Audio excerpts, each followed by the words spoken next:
और ब्रेक के बाद एक बार फिर से स्वागत है आपका। और चलिए रुक कर लेते हैं 3 बजे के 3 बड़ी खबरों में दूसरी अहम खबर की ओर। जेएनयू में विवादित नारेबाजी पर आपको बता दें कि एफआईआर की गई है।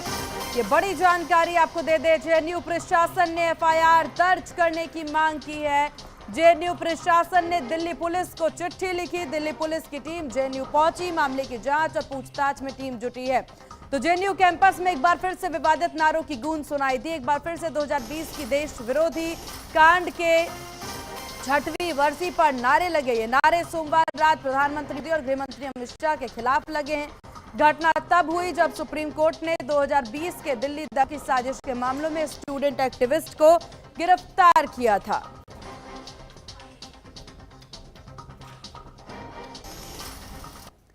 और चलिए इस विषय पर चर्चा के लिए हमारे साथ पुष्पराज यादव एनएसयूआई और शिखा स्वराज एबीवीपी से हमारे साथ बनी हुई हैं। आप दोनों का बहुत स्वागत है एचएनएन न्यूज पर। शिखा, शुरुआत आप ही से कर लेते हैं, क्योंकि जिस तरीके से जेएनयू में नारेबाजी होती है उसके बाद अब एक्शन की तस्वीरें नजर आ रही है। जेएनयू प्रशासन खुद एफआईआर दर्ज की मांग करता नजर आ रहा है। कैसे देखा जाए, स्टूडेंट्स इस तरीके से नारेबाजी करते नजर आ रहे हैं? मेरी आवाज आ रही है आपको? जी जी जी शिखा, आ रही है।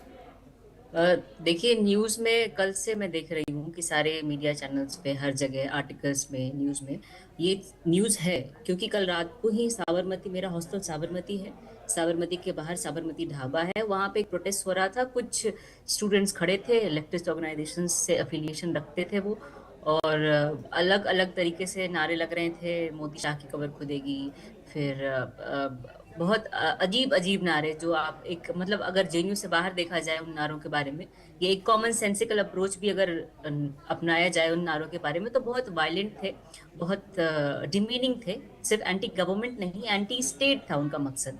तो पहली बात तो ये कि जेएनयू में पहली बार नहीं हो रहा। This is a common culture over here. Especially some organizations over here, they have tried to make it a very commonsensical thing कि हाँ, हम तो विरोध के नाम पे एक बहुत थिन सी लाइन होती है, बहुत छोटा सा मार्जिन होता है कि आप कब अपने लिए, आप as a citizen, as a as a aware citizen, आप किसी पॉलिसी का, किसी डिसीजन का या किसी और चीज का एक विरोध जताते हैं। नजरिया है सबका अपना, अलग अलग हो सकता है, वो वाजिब चीज है, इट्स वेरी मच जेन्यून। लेकिन कब आप वो बाउंड्री क्रॉस कर जाते हैं, और बिल्कुल ये बिल्कुल, काफी इंपॉर्टेंट पॉइंट आपने दिया है पुष्पराज। जब देखिए यहाँ पर मुद्दा ऐसे शुरू हो जाए कि अपने अधिकार से नारा बढ़ जाए और यहाँ पर पहुंच जाए कि देश में विरोधी नारे शुरू हो जाए, प्रधानमंत्री को लेकर के, गृह मंत्री को लेकर के। अधिकार की बात ठीक है, मुद्दा उठाना ठीक है, लेकिन देश विरोधी नारे क्यों? देखिए, सबसे पहले मैं ये कहना चाहूँगा कि कल का जो यूनियन का कॉल था, जेएनयू स्टूडेंट यूनियन का कॉल था, इट वाज रिगार्डिंग जो 5 जनवरी 2020 में जब एक वहाँ पे मॉब आता है और एक जिस तरीके से वहाँ पे स्टूडेंट्स को, टीचर्स को, स्टाफ को जिस तरीके से वहाँ पे वायलेंस क्रिएट करता है। इवन साबरमती हॉस्टल की जो बात हो रही है, साबरमती हॉस्टल किसी उस वायलेंस से अछूता नहीं रहा है।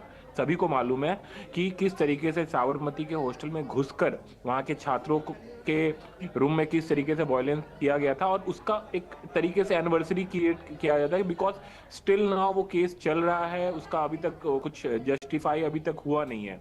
और रहा बात अगर जो स्लोगन्स लगे हैं, बिकॉज बात ये है कि यहाँ पर एंटी नेशनल जो स्लोगन बोला जा रहा है, मुझे लगता है कि ये एंटी नेशनल स्लोगन्स, बिकॉज ये किसी एक्चुअली स्टेट के खिलाफ अगर, या किसी चीज के, अगर वो हमारे हेड ऑफ द स्टेट के खिलाफ अगर नारे लग रहे हैं, it can't be just like कि एंटी नेशनल और whatever, because we are not the जज सिटिंग हियर। हम जज नहीं है कि हम सुनवाई कर देंगे कि ये पुष्पराज, जब साल 2016 में अफजल गुरु की फांसी की तारीख आती है तब भारत विरोधी नारे लगते हैं। साल 2019 में जम्मू कश्मीर से एक सेकंड सुनिए, साल 300 अनुच्छेद, एक बार समझिए ना, एक बात समझिए। नहीं जज ना पुष्पराज, बात यहाँ जजमेंट की हो ही नहीं रही है, आप मुद्दा भटका रहे हैं।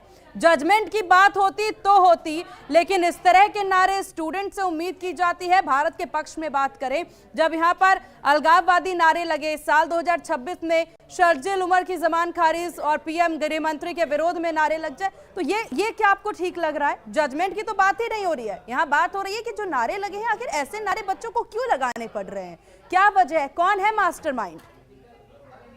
देखिए, जहां तक मुझे पता है कि जो भी अगर नारे लग रहे हैं, अगर किसी भी अगर हेड ऑफ द स्टेट को कॉल कर रहे हैं, तो वो इसलिए कॉल कर रहे हैं because they want some intervention और व्हाट एवर, लाइक कि वो चाहते जस्टिस हो।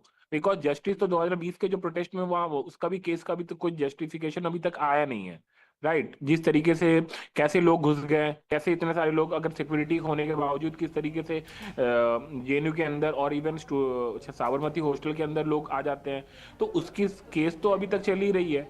और अगर जहां तक बात है कि मतलब कौन एंटी नेशनल है, वो तो हम तय नहीं करेंगे ना, वो तो सुप्रीम कोर्ट और हमारे जुडिशियरी सिस्टम जो बैठी है वही तय करेगी। और जहां तक बात है, वो कल की बात करूंगा, पहली की बात नहीं करूंगा, मैं कल की बात ये करूंगा कि ये जस्ट एक 6th ईयर है। अच्छा, 2020 से लेके ठीक। उसका उसी का एनिवर्सरी में सिटिंग इसलिए हो रहा था ठीक बिकॉज है। बच्चे आज भी हैं, वो याद करते हैं किस तरीके से 2020 में 5 जनवरी को रात में किस तरीके से वायलेंस अटैक हुआ था। वो रिमेम्बरेंस में लोग बैठे हुए थे, एंड दैट्स इट। और और नारे लग यूनियन का जाते कॉल हैं, था, नारे जेएनयू के यूनियन। ठीक है, जजमेंट पुष्पराज जी, जजमेंट करने के लिए कोई नहीं बैठा है, क्योंकि obviously they अपना will call ओपिनियन somebody जरूर ना। हम देने के लिए बैठे हुए। शिखा, just want to say one thing, very very small thing कि रिमेम्बरेंस में आप क्या बैठ जाते हैं? रिमेम्बरेंस में आप ये बैठ जाते हैं कि दिल्ली में दंगे हुए, 73 लोग 73 या 53 लोगों की जाने गई, और उसके लिए जो व्यक्ति जिम्मेदार है आप उसको रिमेम्बर कर रहे हैं।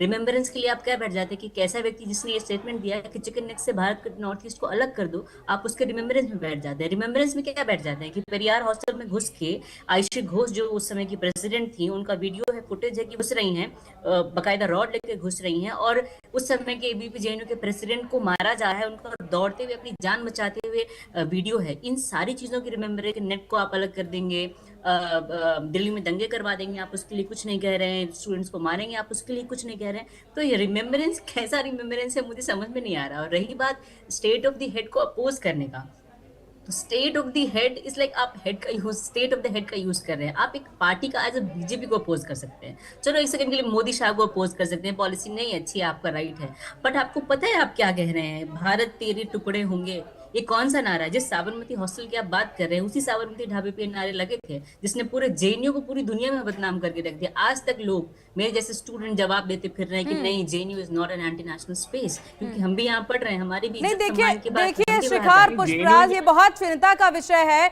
कि अगर हम हम सब नेशनल स्टूडेंट हैं। टेलीविजन पर आकर के ऐसे संस्थान के विषय में बात कर रहे हैं, वहां के बच्चों के बारे में बात कर रहे हैं जिनको पढ़ने लिखने के लिए देश का भविष्य बना करके भेजा गया है, और वो देश के विपरीत में नारे देते हैं, ये बहुत ज्यादा चिंता का विषय, गंभीर विषय है। आप दोनों का बहुत शुक्रिया एचएनएन को अपना कीमती वक्त देने के लिए।